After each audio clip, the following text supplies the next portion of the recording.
지금 눈앞에 거대한 수상전이 펼쳐지려고 해요. 그런데 말이죠, 이 모든 전략이 딱 한 가지. 그러니까 그 어떤 장군도 어떻게 할 수 없는 것에 달려 있었어요. 바로 날씨입니다. 자, 이 엄청난 문제를 어떻게 풀어나가는지 지금부터 한번 따라가 보시죠. 정말 딱 이 생각 하나 때문에 그 명장주유가 글쎄 병상에 누워버린 겁니다. 아니, 조조의 100만 대군이 코앞인데 총사령관이 스트레스로 피를 토하고 쓰러졌다고 생각해 보세요. 우리 편 진영이 얼마나 혼란스러웠겠어요.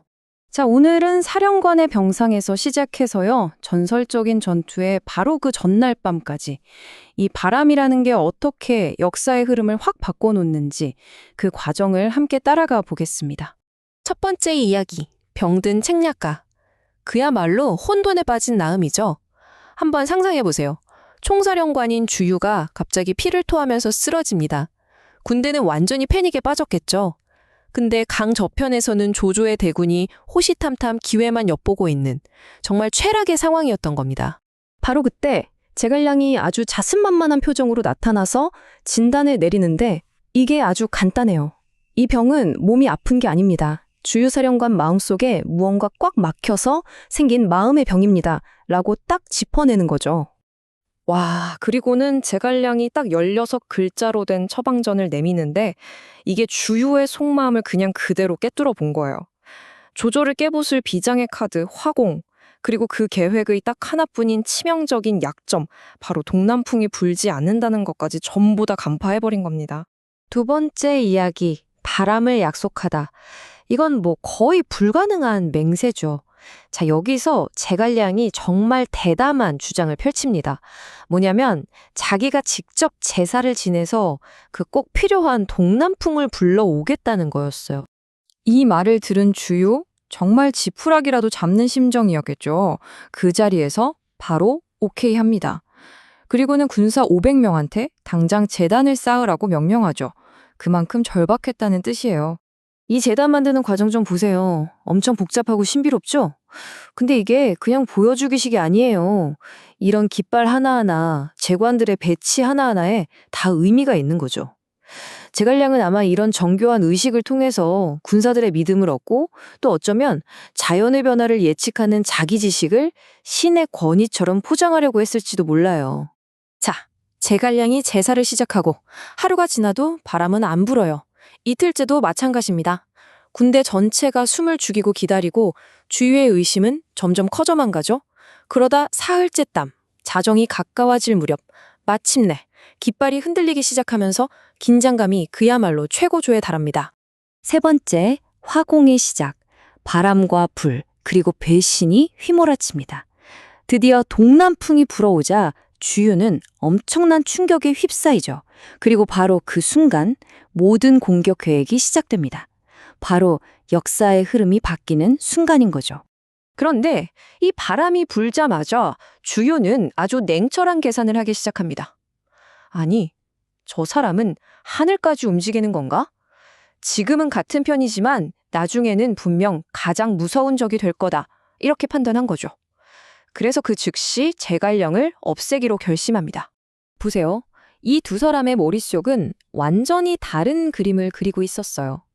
주유는 지금 당장 눈앞에 화공, 그리고 자기한테 위협이 될 제갈량을 제거하는 데 온통 집중하고 있었죠. 반면에 제갈량은요, 이미 그 다음, 또 그 다음 수를 보고 있었던 겁니다. 암살을 피하는 건 기본이고 이 전투에서 패배해서 도망갈 조조의 군대를 어떻게 요리할지까지 계획하고 있었던 거죠. 자, 그럼 이제 군사적인 준비 상황을 한번 볼까요? 화공선에는 갈대랑 기름을 가득 채웠고요. 공격 명령 체계는 그야말로 일사불란하게 짜여 있었습니다. 거대한 작전의 톱니바퀴가 아주 정교하게 딱딱 맞물려 돌아가기 시작한 겁니다. 네 번째, 완벽한 탈출. 항상 한 발 앞서 나갑니다. 자, 이제 두 가지 사건이 정확히 동시에 벌어집니다. 이쪽에서는 화공선단이 조조를 향해 출항하고 바로 그 시각 반대편에서는 암살자들이 제갈량의 목숨을 노리고 제단으로 달려가고 있었죠. 암살자들이 제단에 도착해 보니 텅 비어 있었어요. 제갈량은 이미 사라진 뒤였죠.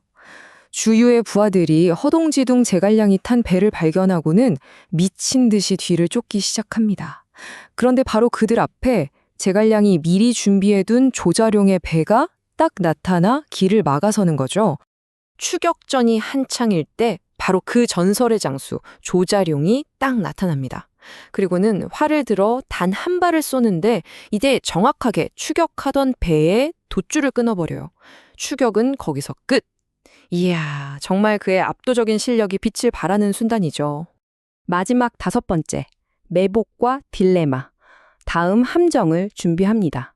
주유가 화공에만 정신이 팔려있는 동안 제갈량은 그 다음 단계를 그리고 있었습니다. 그게 뭐냐? 바로 이 전투에서 박살난 조조군이 도망칠 길을 미리 막아버리는 거였죠. 제갈량의 계획은 이랬어요. 조자룡은 오림의 좁은 길에 숨어 있고 장비는 호로곡 계곡에서 기다린다. 미축, 미방, 유봉은 강가에서 도망치는 병사들을 사로잡고 유기는 무창을 딱 지켜서 또 다른 퇴로를 막는다. 이건 뭐 조조가 어느 길로 도망가던 절대 빠져나갈 수 없게 겹겹이 덫을 쳐놓은 거예요. 그런데 말이죠. 이 완벽한 계획에서 딱 한 명, 명장 관우만 임무를 받지 못했어요. 이 결정적인 순간에 자기만 빠지니까 관우가 가만히 있겠어요? 바로 제갈량한테 가서 왜 자기한테는 임무를 안 주냐고 따져 묻습니다. 분위기가 아주 팽팽해지죠. 제갈량의 걱정은 사실 아주 타당했어요.